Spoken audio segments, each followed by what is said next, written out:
Hey, Coach. Just curious. I, for you guys, how much have you guys talked about the importance of clinching, home field through the playoffs? I know a lot of what you've been talking about for the last few weeks has been preparing yourself for the postseason, but something has to be said for setting yourself up to kind of maybe getting into that top two spots and giving yourself a shot at being at home all the way through the postseason. Yeah, we don't want to get ahead of ourselves. Obviously, before you get in the top two, you got to get in the top four. So once we get that secure, we'll probably think about it. We don't talk with the players about that. We don't mention that. But we do know that we need 2 points, I believe now, or one win to secure home field in the first game.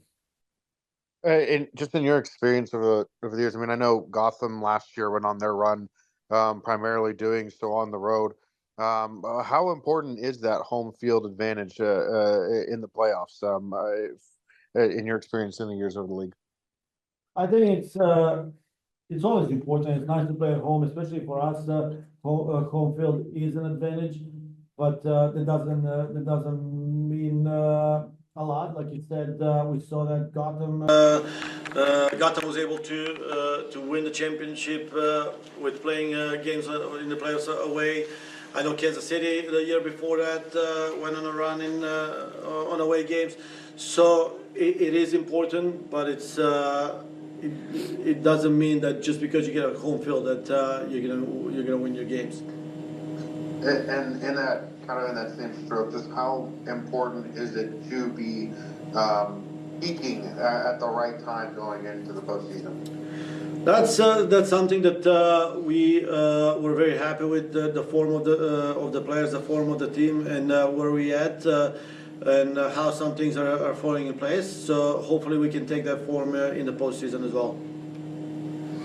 All right, thanks, Daniel. Up next, Thad Bell, KC Soccer Journal. Hey, Coach. Good afternoon. Bay is right on the edge of that playoff line. What do you expect from them? How hard of a fight do you expect from them? I mean, first, I think that the fight is going to be a no-brainer. But the other thing, we're facing a quality opponent. Even though they're right on the line, I think that they have a team that quality with enough quality to be even higher. It's going to be a tough challenge for us. But I said this before, like these are type of games that we want to play before we go in the playoffs. What do you expect from them as far as like style of play? Do you think they'll try to come out and dominate or possess or counter? I think they changed a little bit in the second part of the season. They were very much focused on establishing possession, controlling the tempo, where they became a lot more pragmatic, and they looked into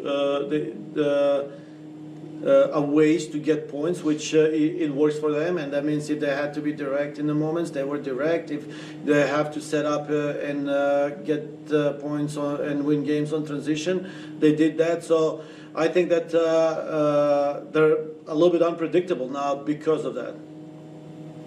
And then I think we have Vanessa coming up in a bit, and I know we've talked in the past about how this is maybe her best season. What about her has stood out this year that maybe it has been her best season? Who's that? Vanessa. Yeah, I mean, I think that she has been very consistent, first and foremost. Every game that she played, regardless of the position, whether she was a little bit higher in the midfield or a little bit lower, she executed tasks very well. And even when she came off the bench, she made an impact, immediate impact. We saw that in a couple of occasions. So it's been nice to have her on the field in the form that she's played this season in. All right, thanks, Thad. Up next, do we have any other questions for Coach? All right, real easy and quick today. We'll be back with Thank you, guys. Bernardo. Thank you.